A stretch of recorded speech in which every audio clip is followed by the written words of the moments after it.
Episode 34 quantum singularity thrust. Nebula में एक महाविनाशक युद्ध शुरू हो चुका था। लावा के नेतृत्व में फ्लीट 62 और अमाकारा के नेतृत्व में फ्लीट 75 एक दूसरे के जान के प्यासे थे। फ्लीट 62 में इस वक्त 59 क्यूसीजीबी थे। उनकी संरचना भाले जैसी थी, सीधी, तीव्र और भेदनशील। इस तरह की फॉर्मेशन आक्रामक होती थी क्योंकि वो इस फॉर्मेशन से अनेक क्यूसीजीबी की ग्रेविटॉन किरणों या ग्रैपलर्स को एक साथ संगठित कर घातक हमला करते थे। परंतु अधिक समय तक टिके रहना इस संरचना में कठिन होता था क्योंकि अधिकतर क्यूसीजीबी भाले के मुख पर रहते थे और पीछे एक लंबी कतार में केवल एक एक क्यूसीजीबी ही होता था।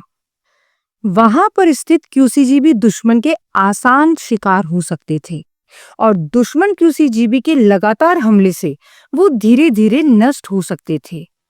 लावा की फ्लीट 62 ने अपने मुख के मध्य में ऊनो की स्पेसशिप को भी आश्रय दिया हुआ था क्योंकि वो ऊनो के पुनः शक्ति प्राप्त करने का इंतजार कर रहे थे। दूसरी ओर फ्लीट 75 में इस वक्त 74 क्यूसीजीबी थे। उनका एक क्यूसीजीबी अभी अभी उन्होंने नष्ट कर दिया था। इस फ्लीट का नेतृत्व अमाकारा के पास था। उनकी संरचना चक्र जैसी थी, रक्षात्मक, लचीली और बहुदिशात्मक।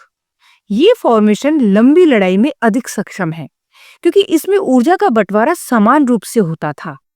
दुश्मन के क्यूसीजीबी के हमले चक्र में घूमते फ्लीट 75 के क्यूसीजीबी पर अलग अलग होते थे और किसी एक क्यूसीजीबी पर लगातार हमले नहीं होते थे और इसीलिए वो ज्यादा लंबे समय तक टिक सकते थे। परंतु इस फॉर्मेशन से वो कई क्यूसीजीबी को जोड़कर एक साथ संगठित ग्रैपलर का हमला नहीं कर सकते थे, जो भाले की मुख वाली फॉर्मेशन वाली फ्लीट 62 कर सकती थी। दूर से देखने पर नेबुला के आकाश में ऐसा प्रतीत होता था कि एक भाला जिसका बेहद मोटा मुख हो और एक विशाल चक्र जिसने मिस्ट्री पॉइंट को घेर रखा था, उनके मध्य युद्ध हो रहा हो। भाले से निकली ऊर्जा बहुत भारी और मोटी प्रतीत होती थी और चक्र से निकली ऊर्जा पतली होती थी। परंतु चक्र घूम घूम कर ये सुनिश्चित कर लेता था कि किसी भी क्यूसीजीबी पर लगातार प्रहार ना हो और उसे रिकवर होने का मौका मिल जाए। ऊनो बेहद कमजोर था और धीरे धीरे रिकवर हो रहा था। वो फ्लीट 62 के भाले नुमा फॉर्मेशन के मुख के बीचों बीच था। सभी को पता था कि ऊनो को थोड़ा समय लगेगा पुनः अपनी शक्ति प्राप्त करने में, परंतु वो एक बार पुनः शक्तिशाली हो गया तो अमाकारा के नेतृत्व वाली फ्लीट 75 के क्यूसीजीबी एक एक कर धाराशायी होते रहेंगे। ऊनो को लावा का संदेश प्राप्त हुआ। ऊनो, तुम अपनी पूर्ण ऊर्जा को प्राप्त करो, जल्दीबाजी की आवश्यकता नहीं है। हम अमाकारा की चक्रनुमा फ्लीट को काफी देर तक रोक सकते हैं। ऊनो ने धीरे से सिर उठाया और अपने चैनल पर, जिस पर लावा की होलोग्राफिक इमेज आई हुई थी, बोला, ठीक है, मैं इस बार जल्दीबाजी में प्रहार नहीं करूंगा। मैं अपनी सबसे घातक शक्ति क्वांटम सिंगुलैरिटी थ्रस्ट का प्रयोग करूंगा। लावा के चेहरे पे संतोष और चिंता दोनों उभर आए। वो सोच में पड़ गया था।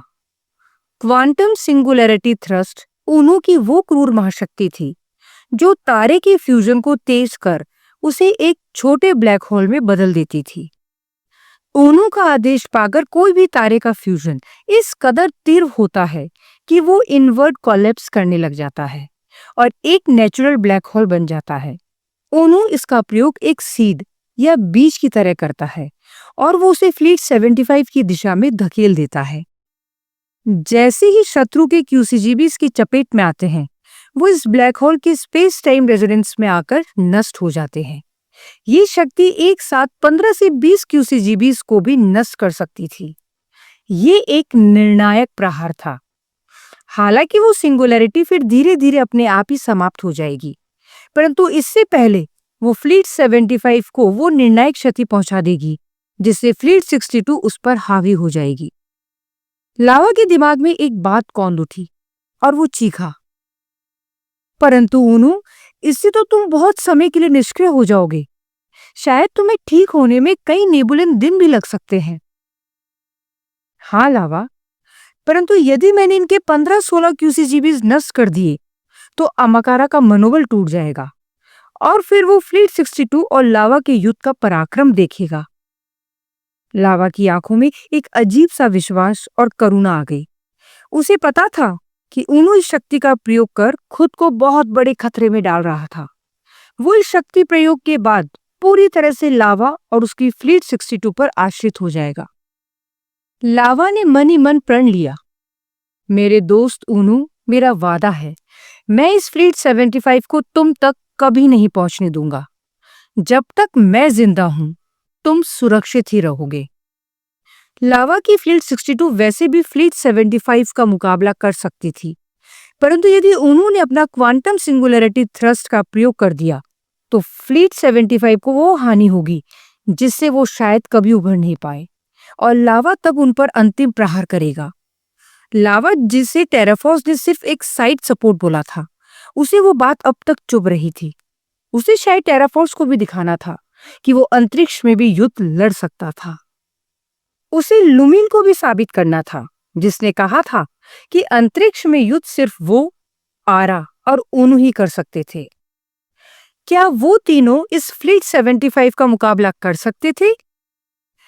क्या वो तीनों बिना लावा के फ्लीट 62 के अमाकारा को मिस्ट्री पॉइंट से खदेड़ सकते थे?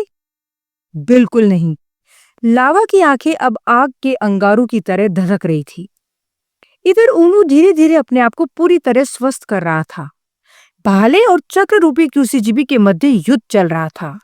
भाले का प्रहार घातक था, परंतु चक्र रूपी क्यूसीजीबी उसका मुकाबला कर रहे थे। एक महामुकाबला शुरू हो चुका था और ये किसकी जीत के साथ समाप्त होगा, ये कह पाना मुश्किल था।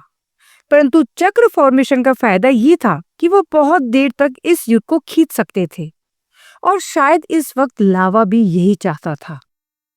तभी उस चक्र रूपी फॉर्मेशन से एक क्यूसीजीबी अचानक से अलग हो गया और उसने उसी चक्र रूपी फॉर्मेशन पर हमला कर दिया। अपने ही क्यूसीजीबी का अपनी ही फॉर्मेशन पर हमला। अमाकारा एक पल में समझ गया, बनाशी के क्यूसीजीबी पर दुश्मन का कब्जा हो गया था। लावा की आंखों में खुशी की लहर दौड़ उठी। उसे उसी पर लुमिन का संदेश मिला, हमने अमाकारा के इस क्यूसीजीबी पर कब्जा कर लिया है। हम अंदर से हमला करते हैं और तुम बाहर से हमला करो। लावा ने आदेश दिया और पूरी भाले की फॉर्मेशन वाली क्यूसीजीबी ने एक टक उस चक्र रूपी फॉर्मेशन के एक क्यूसीजीबी को निशाना बनाकर उस पर हमला किया और लुमिन ने भी अपने क्यूसीजीबी से उसी क्यूसीजीबी पर हमला कर दिया। फ्लीट 75 का एक और क्यूसीजीबी देखते ही देखते नष्ट हो गया था। अमाकारा का क्रोध अब अपरंपार था।